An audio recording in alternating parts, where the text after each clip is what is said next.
Alright, what is up people? Welcome back to Blue Chip Prospect once again. Today, I decided to make another top 10 video, but this time it's gonna be my top 10 playmaker in this draft. I really enjoy making these videos. They're more time consuming and I spend about a week and a half going through clips and games and reorder my top 10 every 15 minutes, but in the end, I like it. You will see that some players should be in this video but are missing, like Jaden Perreault or Alex Chernik, for example.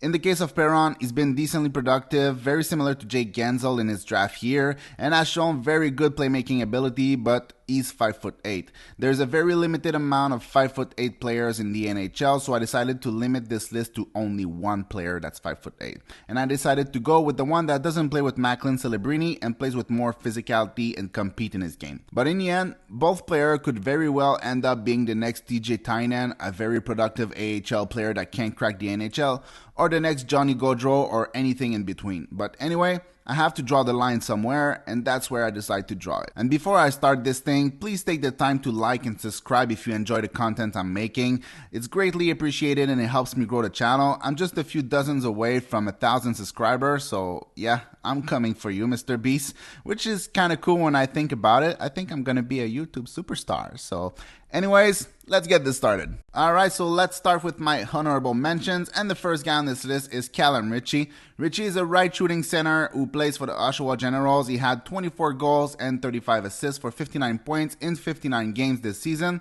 He also played in the U18s where he had 9 points in 7 games.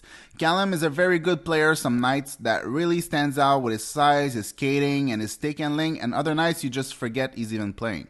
Consistency has been the main issue for him this season, but when he's on, he can create a lot of dangerous plays for his teammate, and you can see him use his body to protect the puck along the board and in the corners to extend possession and wait for the right opportunity. The combo of his skills make him an almost sure shot to be a middle six center in the NHL, but if he put it all together, bring his compete and consistency to another level, he has that potential to be a very good top six center who can transition the puck through the neutral zone, create from the exterior, cycle the puck and shield it along the board, and score from the inside, so there's definitely something there. Overall, I would give his playmaking a 6.5 with the possibility to get higher depending on next season. Alright, so my second honorable mention is my guy Timor Mukanov. Man, I just hope this guy makes it to the NHL. I'm secretly in love with that guy. Timor is a tiny 5'8" forward who didn't score that much at any level this season, whether it's the MHL or the VHL. I mean, even his highly touted teammate Mikhail Gulyayev scored more than him as a defenseman. But anyways, it's my video and I can say and do what I want, and I decide that I believe in his toolkit. Not his physical toolkit, but everything else is really, really good. So overall as a player, he's a little ball of energy and played the game in a very similar way to Zach Benson.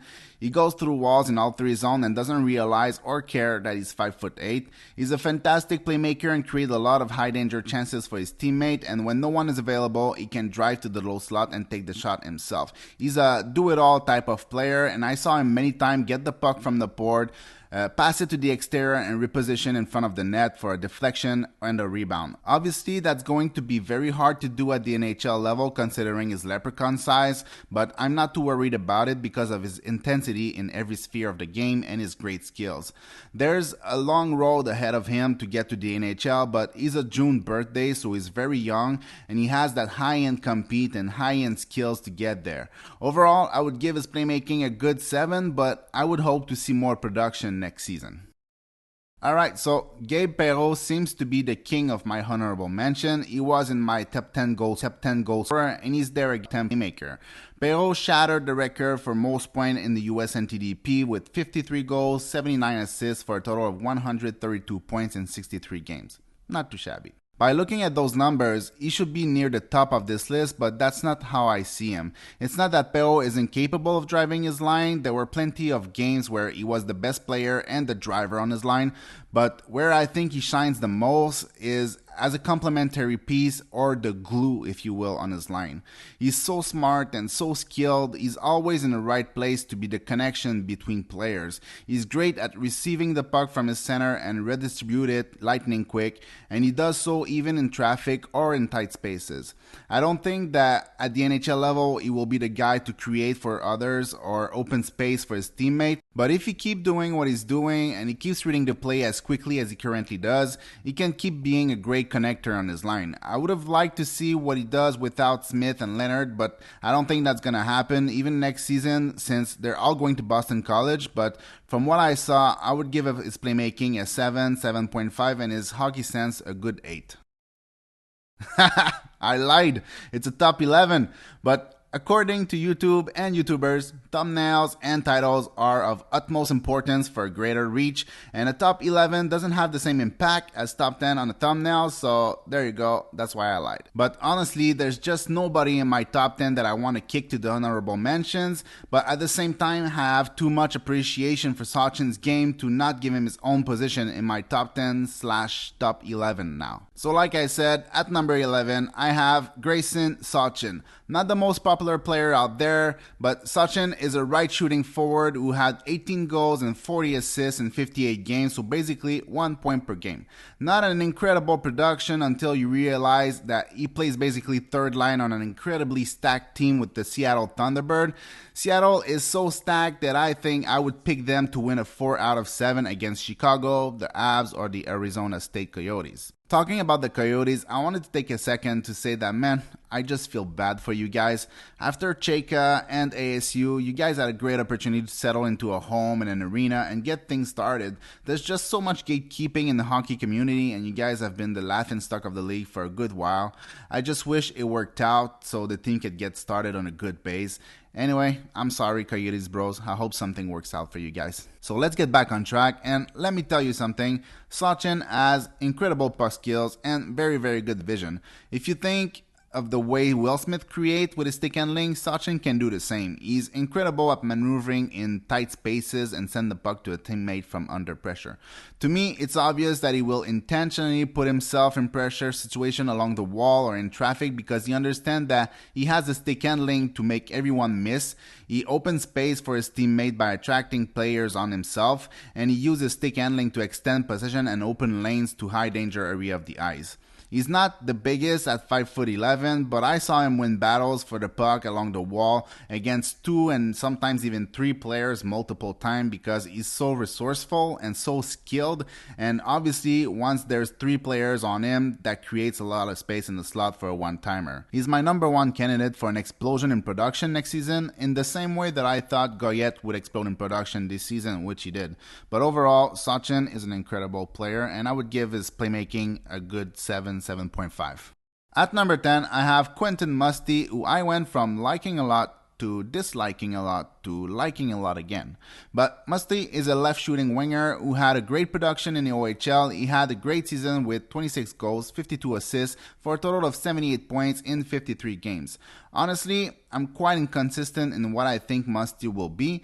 There's a long way to go for him to reach his potential, but he has a very high ceiling in my opinion. He makes me think of Jimmy Snuggerud last season, a guy that if he puts it all together and work on his pace can explode offensively and become a real threat in every time he touches the ice. Musty has a good understanding on how to create for his teammate, and that was an acquired skill over the season. He started off trying to do too much all the time, but has really come a long way in how he plays. He understands now that he doesn't have to beat everyone. He has the skill to beat the first guy, whether it's in traffic, along the board, or on entry, and has the skill to send a precise pass to a teammate after he's done that. He has a lot going for him in terms of skills when you look at his passing, his shooting, his size, his hockey sense, but he's missing the pace and the consistency.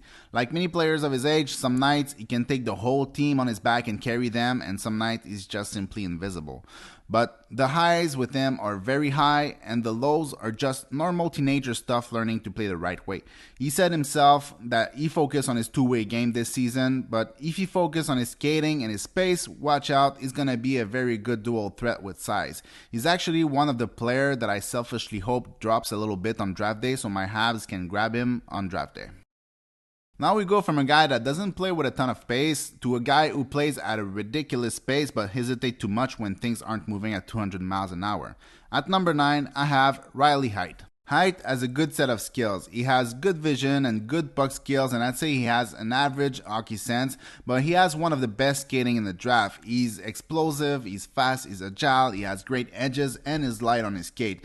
He seems to be the type of player who wants the puck on his stick. He had some very talented player with him this season who he made better in my opinion, but he's at his best when he's controlling the play. He's a beast in transition. This is not supported by stats, but he seemed to make entries with possession every single time, and that's where he shines. He creates separation with his skating, so he's never really pressured to do anything. He can wait out the right play with his skating the same way Sachin can wait out the right play with his stick handling, or Musty and Richie can wait out the right play using their body and shield the puck. But for him, skating is the way to go. He can open space for himself in passing lanes with a few crossover east-west or with 2 or 3 stride north-south. He has the vision and the skill to create when the game has slowed down, but I think he needs to be more assertive. I saw him hesitate too often and the play was killed before it had the chance to be created because of his hesitation. He also has a good shot. He should shoot more because right now everyone knows he's passing even if he's looking at an empty net. Alright, so at number 8, I have Eduard Sale, or Shala, or however it's pronounced, and to be honest here, most of my recorded games and footage and clips were on an SSD drive that was reformatted somehow when I plugged it into my Mac to make it my time machine backup. So I'm just gonna glance over Sale, or if I talk too much, like I usually do, I'll just leave the stat page on so it looks like my 5 clips are enough. Alright?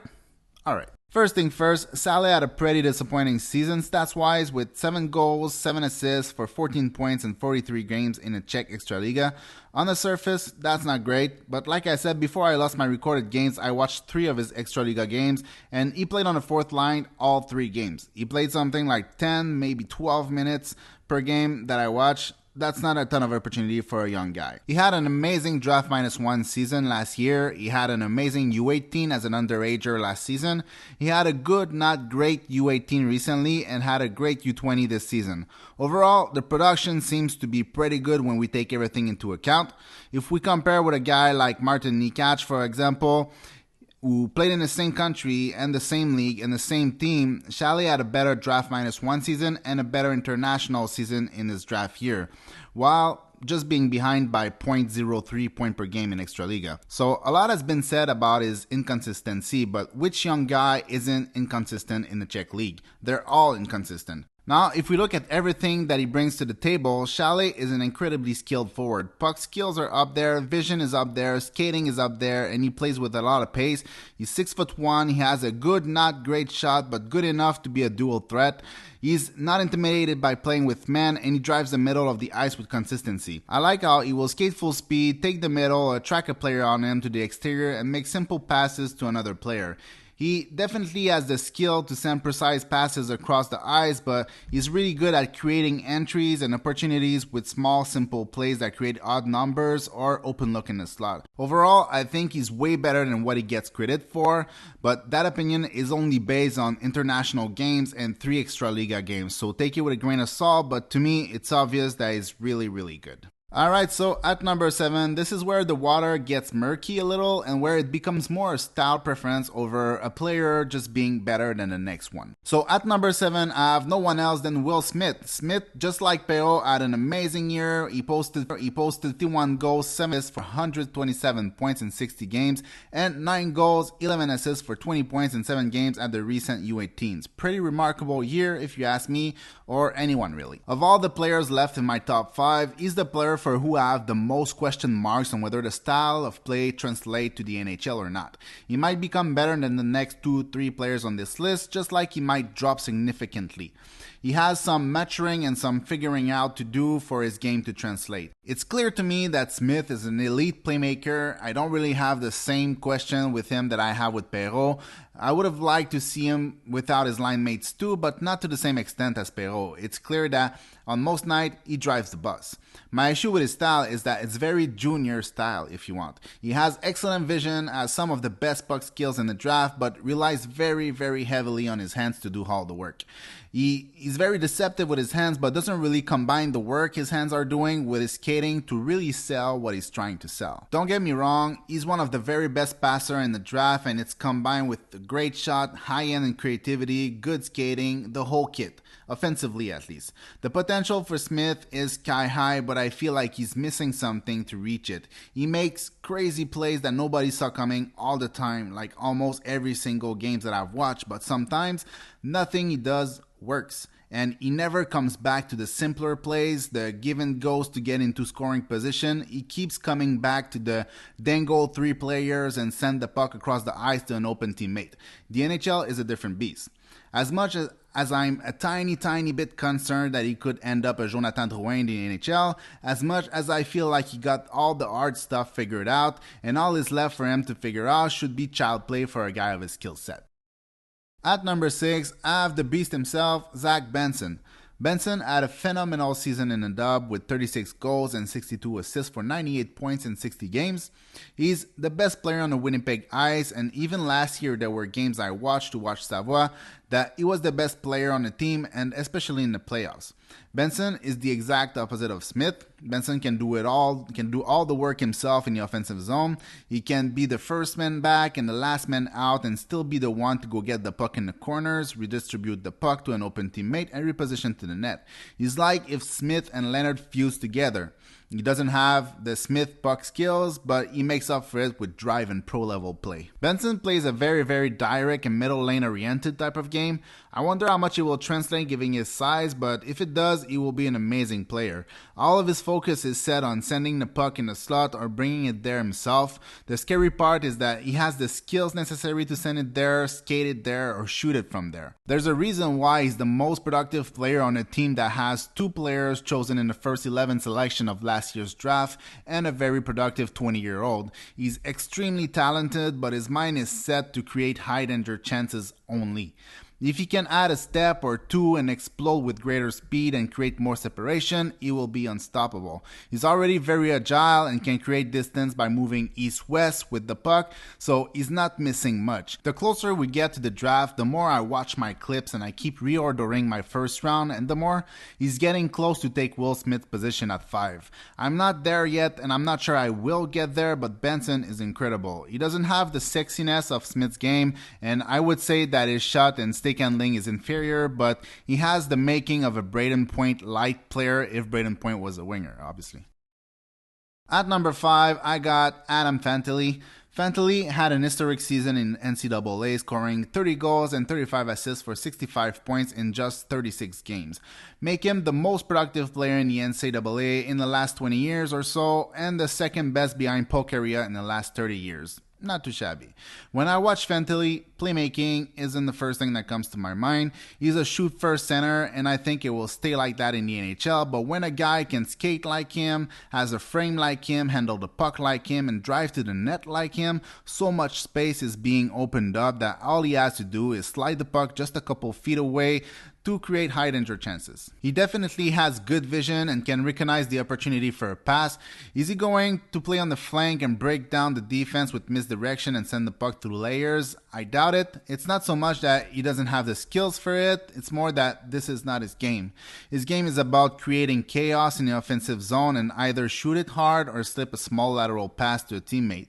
He has some of the best small area puck skills in the draft and can evade pressure easily when he's covered by multiple players, which is what he actually counts on. Basically, if they have one defender on him, he has those one-on-one skills to evade and shoot it in the net. If they have 2 or more players on him, he has the puck skills and protection skill to evade the pressure and slip a pass to an open teammate or puck out of space. How do you stop him? He's such a powerful skater and constantly drive the middle of the ice to see if they will give him space or wait for the defender to pivot on him and turn their back to the flank players. I've seen many people doubt his hockey sense because of the way he plays. I think it's very intentional and meant to take advantage of his skill set to the fullest. Understanding and playing within your limits of your skill set and understanding how to squeeze every last drop of offense within it is a major part of what hockey sense is, in my opinion. Alright, so at number 4, I have Leo Carlsson. He had a very good season in the SHL. He scored 10 goals and 15 assists for a total of 25 points in 44 games. He had an even better production in the playoff with 9 points in 13 games. Now, compared to Fentily, when you watch Carson, the first thing that jumps to your eyes is his playmaking. Considering I just made a video exclusively on him just last week, I will try to get over his playmaking skills a little faster. Carson is one of the premier playmakers in this draft. He can create in many different ways and seems to excel whichever way you want him to play. I mean, he was made the main flank distributor on the first power play of a very good team in one of the best league in the world at 17 years old. In my opinion, he's the best facilitator in the draft. Whenever he has the puck, his main goal is to take as much pressure as possible off of his teammate to make it easy for them to find soft ice and get into scoring position. He takes intentional routes in the offensive zone to attract players on himself to open pocket of space. When slowing the game down, he has amazing puck skills and creates all kind of fake and manipulation with his sticks, his shoulder, his head, and his eyes. And honestly, even if a lane doesn't open, he has the skills to send a pass with precision through players or has the patience to wait for a better play. Some people think that his skating will limit his offensive output. I don't. I think he's a better skater than given credit for, but honestly, even if I'm totally wrong, his size, his puck skills, his compete, his hockey sense, and his vision are more than enough to make up for it. His willingness to play however the game needs to be played, plus his high-end skills all around, will make him one of the best playmakers from this draft in my opinion. Alright, so at number 3, I have Andrew Cristall. Outside of the two hockey geniuses we happen to have in this draft, Andrew is the most puck dominant and one of the most skilled players in this draft. First, in terms of production, he had 39 goals, 56 assists, and 95 points in just 54 games. That's good for second in the CHL in point per game, only behind Bedard for a draft-eligible player, and all this while playing with a pretty underwhelming supporting cast. The thing with Cristall is that his game comes with legit concern. His skating, for example, is not great, and to help with that, he doesn't always keep his feet moving. Some of the skating flaws will get better when he had some strength in his leg, but as of right now, he generates very little power with every stride, impacting his separation, his edges, his speed, his explosiveness. If he was just a little above average as a skater, he would be right up there in the conversation for top 4, top 5. I'm not kidding, he's that good. When it comes to offense, Cristall has it all. He has a mind-blowing puck skills, he has elite vision, elite understanding on how to create out of nothing, and high-end shot that comes with one of the most deceptive release in the draft. A lot of people think that he often tries to do too much, which is kind of true, but he's the main and probably the only offense catalyst on his team. The WHL is the right place to test your limit, and in the end, everything goes through him. Every attack through transition, every attack once settled in, he's the brain, the facilitator, the distributor, the orchestra director, and again, I'm not kidding, he thinks the game for everyone around him. All they have to do is skate and he will point them in the right direction by sending the puck into space for them to catch it. Now, you might ask, how is he the main creator through transition if his skating is so-so at best? The answer is that he mastered, and I say mastered, the art of keeping defenders off balance. If you watched Will Smith this season and thought he was oh so deceptive, no one, and I repeat, no one, is deceptive like Cristall in this draft. He's the Lane Hudson of 2023, but in a complete different way. He's much more subtle in the way he creates misdirections and fakes. Hudson will throw you off by selling his move with all of his body, but Hudson is a defenseman. Once he's past the blue line or past the first layer of defense, he doesn't have to keep going. Cristall used smaller and quicker moves and stutters with his feet, his head, and mostly his hands, but he will bring you with him and keep you in that state of barely functioning off-balance hockey player until he finds a way to gain entry or pass the puck to an open teammate if the blue line has been crossed, or shoot it if you think it's the best option. I think Cristall has the potential to be the steal of the draft. I don't think any GM is taking him with a top 15 or a top 20 pick because he's a small winger with skating deficiencies, defensive deficiencies, and consistency issue. But he's the type of bet a team should take in the 20s or even later depending on how much he falls and might hit the jackpot with. Alright, so at number 2 I have Matvei Michkov. I really wonder who's number 1. I won't repeat everything from my video on him from 2 weeks ago, but if we glance over the number, when he was transferred to the dreadful Sochi Hockey Club in the KHL, he had 9 goals and 11 assists in 27 games. He also had 14 points in 12 games in the VHL. In an effort to make it simple, no Russian player you can think of has ever achieved those numbers, ever. Those numbers are so good that according to the NHL point equivalency model, which are models that that takes into consideration the point production of a certain player over different seasons and take into consideration the league strength and all this stuff, well, according to those models, he has nothing less than 99% chance of being a superstar. It's throwing these models so out of whack that the comparison models can only find players like Crosby, Gretzky, Carrier, McDavid as player comparison. So yeah, his numbers suggest that he will be a decent addition to the team that will pick him. Now, when we look at those numbers, it seems like he's a goal scorer, which he is, but he is just as good at creating plays for others. And just like Cristall, Michkov is the one driving the bus on his team. Well, anyway, at this point in the video, it would be a little weird if the second best playmaker on my list was not a guy who's driving the offense. Anyway, if it's your first time here and you haven't seen the video I made on Michkov, I strongly suggest you go watch it, and if you want to understand how and why he's that good.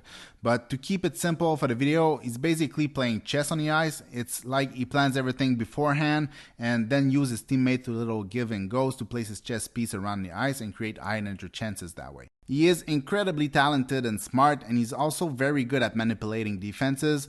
He always creates delays and changes of pace to manipulate defenders. He will also stick handle in close and bait the defenders to get their sticks and eyes out of the way. Overall, he's the complete package offensively, and when I say that, I mean it more like he's a phenomenal offensive player.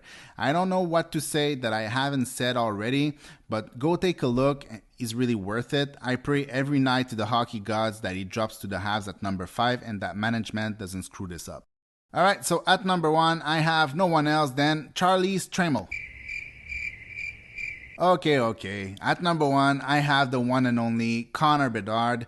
And when we look at the numbers, it's pretty convincing. 71 goals, 72 assists for 143 points in just 57 games.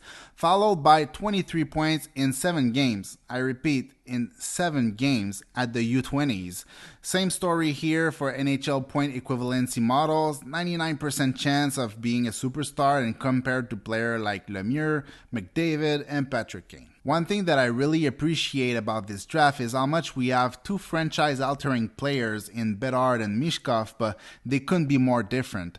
Obviously, we could consider Fantilli and Carson franchise-altering players as they both project as first-line players, maybe even stars, but I would be flabbergasted if any other player than Michkov in the draft reached a similar ceiling to Bedard. So to get back to what I was saying, I love how both Michkov and Bedard have a similar ceiling, but one is a deadly shooter but calculated player, while the other one is also a deadly shooter but the most instinctual player I ever seen play. There is no thinking in Bedard's game, it's all instinctual. He takes whatever is presented to him and makes something happen with it. It doesn't really matter how many players he has to get through or whatever, but he will get something done with whatever is in front of him. Like I said, he's the most instinctual player I have ever seen. He's also the most dominant one-on-one player I have ever seen and the most aware player I have ever seen. I said something similar in my top 10 shooter video, and I want to make it clear that when I say he's the most dominant one-on-one, I include McDavid in there. At the time, McDavid had such an advantage with his skating that he could separate from any other player in the OHL without issues. While Bedard is a really good skater, he doesn't have that separation speed like McDavid, so he goes through players with the puck and most likely comes out on the other side with possession. When I say he's the most aware player I've seen, I can remember like 100 times where the puck touched his stick for like half a second before he just redirected it to a teammate's stick with precision without ever looking. Players do that stuff sometimes, but Bedard do it all the time. You can never know what's happening next when the puck is on Bedard's stick. Like Michkov, he's seen more as a shooter than a playmaker, but honestly, he's just as good at creating plays out of nothing as he is at scoring goals. There is no world where Bedard isn't a highly productive scorer and playmaker in the NHL. It's crazy to think that what he is right now is just the beginning. I'm not sure if he can reach McDavid's level because McDavid is in a tier of his own, but 40, 50 goals, 90-point player seems to be the floor for this guy. Anyways, now I'm sad when I think about the fact that my team doesn't get to draft him, and I'm just so disappointed. I was so excited in the draft lottery when I kept seeing those little boards turned with the expected team on it. The closer we got to number 5, the faster my heart was beating until disappointment happened. But I'm happy for Chicago. You guys are lucky fans. But anyways, it's been a crazy season watching Bedard and Michkov and so many other dominant players this season. Hope you guys enjoyed the video. Let me know in the comment what would be your top 5 or your top 10. See you on the next one. Peace.